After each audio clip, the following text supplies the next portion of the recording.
Assalamualaikum, nama saya Fafiza binti Hamisa. Saya akan membentangkan pengenalan tentang faktor-faktor yang mendorong pengundi untuk memilih calon parti politik. Pilihan raya umum merupakan satu proses untuk menentukan parti politik yang akan menterajui pentadbiran negara. Pilihan raya merupakan elemen penting dalam pengamalan sistem demokrasi. Seterusnya, proses pilihan raya membolehkan rakyat menggunakan kuasa mereka untuk menentukan calon, sekaligus wakil rakyat yang membawa suara rakyat di Dewan Rakyat. Sewaktu proses pilihan raya dilaksanakan, antara faktor kemenangan sebuah parti politik adalah terletak pada calon yang mewakili sebuah parti politik. Kajian ini dilakukan untuk mengenal pasti kriteria pemimpin yang disokong oleh pengundi, faktor sokongan pengundi terhadap parti politik, dan mengenal pasti implikasi terhadap gabungan parti-parti politik semasa pilihan raya ke-15. Keyakinan parti politik dapat diukur dengan melihat calon yang bertanding. Buktinya, sewaktu proses penamaan calon pada pilihan raya umum ke-15, pemimpin parti politik meletakkan muka-muka baharu di kawasan yang berlawan. Assalamualaikum dan salam sejahtera. Nama saya Fatimah binti Radi, berkat matris CD 210133. Saya akan membentangkan bahagian sorotan literature. Untuk sorotan literature ni, kami mempunyai dua kajian lepas, iaitu kajian lepas yang pertama ialah perubahan politik dalam pilihan raya umum PRU yang ke-14 2018 di Malaysia. Pada tahun 2018, Junaidi, Muhammad Fuad dan Muhammad Nizar menjelaskan bahawa semua parti politik sedaya upaya untuk memenangi hati pengundi dalam PRU 2018 kerana para calon menampilkan janji mereka dalam manifesto pilihan raya sebelum pembubaran parlimen. Selain itu, fenomena euforia atau takjub telah melanda pasca PRU 2018 kerana pertama kalinya dalam sejarah politik pihak pembangkang iaitu Pakatan Harapan telah berjaya menewaskan Barisan Nasional dan dapat menawan Putrajaya serta penampilan Tun Dr. Mahathir Mohamad yang berusia 92 tahun sebagai Perdana Menteri buat kali kedua kalinya. Yang seterusnya ialah kajian yang kedua, pola sokongan pengundi muda sebelum pilihan raya umum ke-14 di Malaysia. Kajian ini menyatakan generasi muda adalah generasi pewaris kepimpinan negara pada masa hadapan dan merupakan aset terpenting kepada negara dalam menjana pembangunan. Hal ini kerana dari segi politik, golongan orang muda merupakan satu entiti yang sering cuba disantuni sama ada kerajaan maupun pembangkang. Hal ini kerana orang muda mempunyai sifat pandangan yang berbeza dari segi politik, perkauman serta berhutang budi. Peranan dan pilihan orang muda sangat penting dalam sesuatu pilihan raya. Sebagai contoh, kajian Mujibu pada tahun 2011, orang muda mempamerkan kemunculan generasi baharu dalam pilihan raya, menjelaskan bahawa generasi di Malaysia telah beranjak kepada pasca kemerdekaan. Dalam hal ini, Barisan Nasional dikatakan gagal untuk beradaptasi dengan perubahan tersebut kerana menggunakan politik pembangun yang gagal dengan strategik untuk memikat pengundi muda. Sejahtera kepada semua dan Madam, saya Jessica Jatimin dari kumpulan 9 yang ingin membentangkan tajuk bertemakan keyakinan parti-parti politik dalam pilihan raya umum di Malaysia bagi 4 metodologi. 4 metodologi yang ingin saya sampaikan adalah metodologi adalah salah satu cara bagi mengumpulkan data dan menganalisis data untuk menjadikan statistik bagi menyokong kajian yang dijalankan dengan menerangkan proses penyelidikan. Tujuannya untuk mendapatkan pemahaman yang lebih mendalam tentang cara pendekatan itu digunakan. Seterusnya, oleh itu, bahagian ini akan membincangkan reka bentuk kajian, sampel kajian, instrumen kajian, dan prosedur atau proses menganalisis data. Sekian saja daripada saya, dan seterusnya saya serahkan kepada sahabat saya untuk meneruskan bagian metodologi yang selebihnya. Sekian, terima kasih.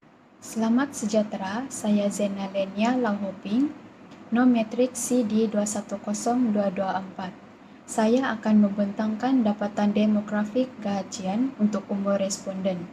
Melalui kajian soal selidik ini, kami telah menerima seramai 30 responden di mana 13.8% iaitu 4 orang merupakan responden di kategori umur 18 hingga 21 tahun dan 86.2% iaitu 26 orang merupakan kategori umur 22 hingga 25 tahun. Manakala umur 26 hingga 30 tahun tiada responden. Kajian telah dijalankan dan dapatan demografi kajian kami melalui jantina lelaki dan perempuan. Peratus lelaki yang menjawab soalan kajian ini sebanyak 51.7% dan perempuan pula sebanyak 48.3%. Seterusnya, saya Zenalenia Lahoping, Nometrik CD210224 juga akan membentangkan salah satu bahagian penemuan dan perbincangan. Seperti yang kita tahu, kajian ini dilakukan untuk mencapai objektif kajian yang telah dinyatakan, antaranya kriteria pemimpin yang disokong oleh pengundi. Berdasarkan jadual di atas, seramai 83.3% responden menyatakan bahawa kriteria yang perlu ada pada seseorang calon ialah mempunyai semangat perpaduan yang tinggi, bersikap jujur dan berlaku adil. Ketiga-tiga kriteria ini merupakan aspek yang menjadi pilihan tertinggi para responden untuk memilih calon. Selain itu, kriteria yang lain seperti mempunyai sifat kepimpinan yang tinggi dan bebas dari jenayah rasuah merupakan pilihan seterusnya para pengundi iaitu 80%. Manakala jumlah terendah iaitu 66.7% responden telah memilih calon yang mempunyai ilmu pengetahuan agama yang tinggi. Maka dengan itu, perwatakan calon amatlah penting bagi pengundi kerana ianya mampu menggambarkan cara bekerja seseorang itu. Sekian dan terima kasih. Bismillahirrahmanirrahim. Assalamualaikum warahmatullahi wabarakatuh dan salam sejahtera. Nama saya Muhammad Zulakram bin Masbak, Kad Matrix bernombor CD210118. Saya ingin membentangkan faktor sokongan mengundi terhadap parti politik. Menurut kajian yang telah dilaksanakan dengan menggunakan kaji selidik menggunakan Google Form, pilihan raya di Malaysia kini mempunyai kompetitif yang sengit dari segi meraih tarikan mengundi untuk mengundi sesuatu parti politik. Hal ini demikian kerana berlakunya perubahan faktor tarikan pengundi dari segi pengaruh maupun keadaan semasa yang telah berlaku pada pilihan raya yang lepas. Rakyat Malaysia semakin teliti dalam menimbang kembali parti mana yang layak untuk memimpin negara atau sesebuah tempat demi masa hadapan yang lebih baik berlandaskan hak rakyat dapat terpelihara.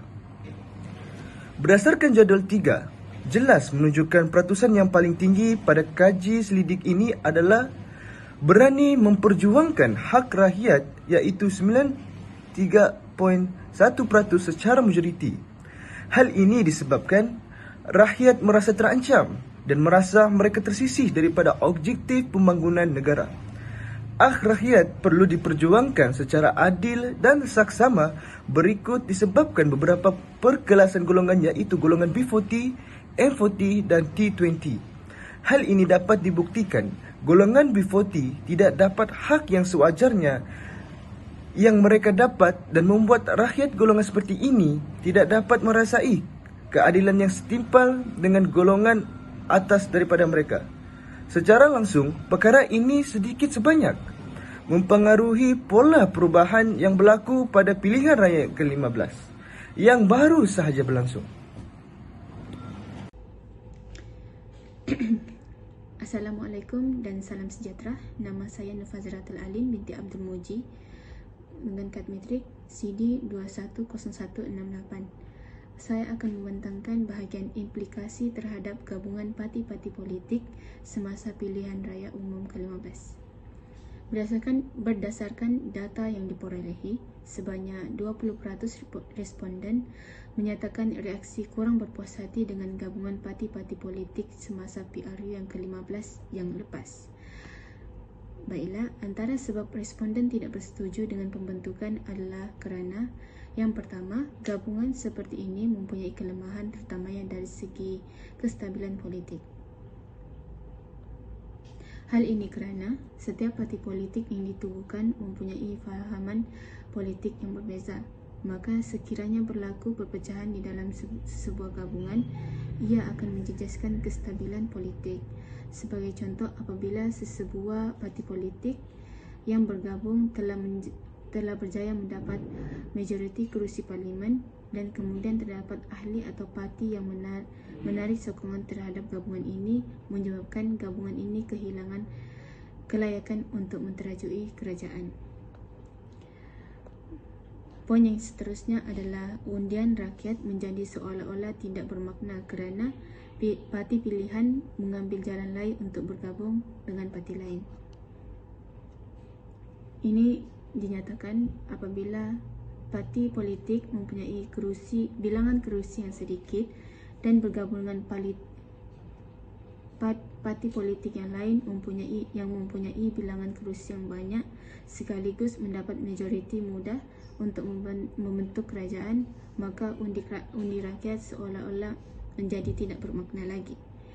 Dan poin seterusnya adalah yang terakhir, iaitu menimbulkan rasa kekeliruan terhadap rakyat.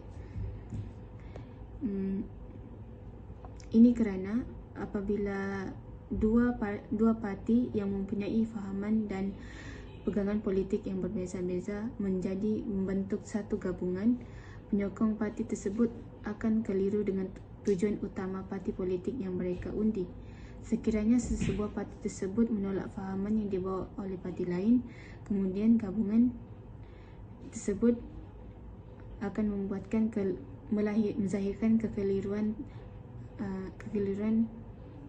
antara rakyat dengan situasi politik di negara ini. Oleh itu, setiap gabungan parti politik mempunyai implikasinya tersendiri. Sekian, terima kasih.